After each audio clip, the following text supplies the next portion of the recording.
আসসালামু আলাইকুম ভিউয়ার্স, আশা করি সবাই ভালো আছেন। আমি আলহামদুলিল্লাহ আপনাদের দোয়ায় ভালো আছি। আজ সোলার প্রজেক্ট নিয়ে আসলাম। চলুন দেখে আসি একটা সোলার প্রজেক্টে কি ব্যবহার করা কিংবা কী প্রয়োজন পড়ে।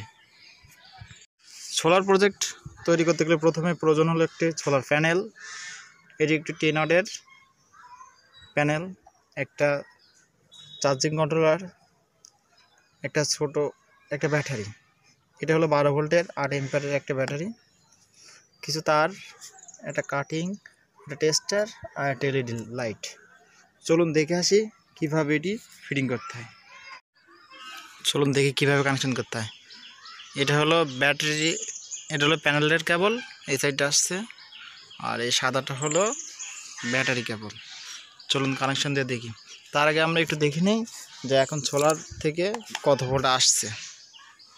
চলুন দেখে আসি।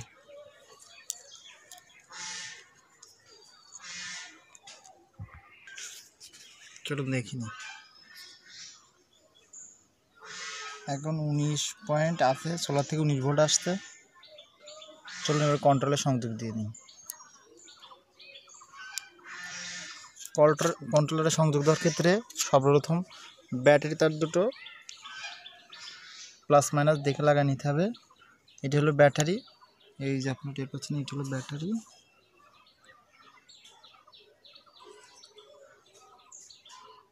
এটি হলো ব্যাটারি প্লাসে লালটা লাগিয়ে দিলাম।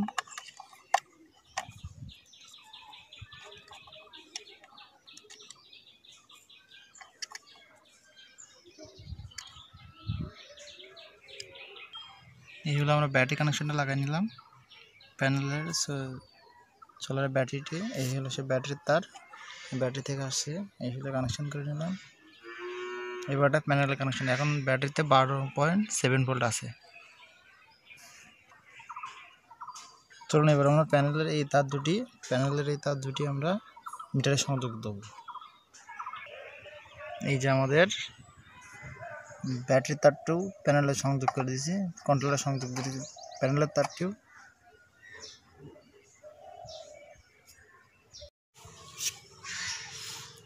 দেখতে পাচ্ছি আমরা প্যানেল থেকে ব্যাটারিটি চার্জ হচ্ছে। এখন ব্যাটারিতে 13.00 চার্জ উঠে গেছে। এই যে সোলার থেকে ব্যাটারি চার্জ হচ্ছে, তারপর বাতি। চলুন আমরা এবার একটা ডুম জ্বালিয়ে দেখি। আমরা কন্ট্রোলার থেকে বাতিটি সংযোগ দিচ্ছি। এই যে ল্যাম্পটি এই কন্ট্রোলারটা একটা সুন্দর ফিউচার ইয়ে আছে। এই দেখেন আমরা বাতিটি, যে এই যে লাইটটি জ্বলছে, অনেক সুন্দর আলো। দেখেন এবার বাতি জ্বলার কারণে প্যানেলটি চার্জ হচ্ছে,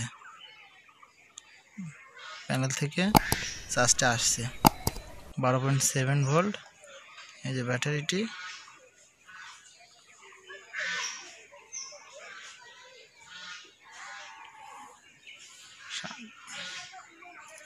এই হলো সেটআপটি। ভালো লাগলে চ্যানেলটিকে সাবস্ক্রাইব করে আমাদের সাথে থাকুন। ধন্যবাদ।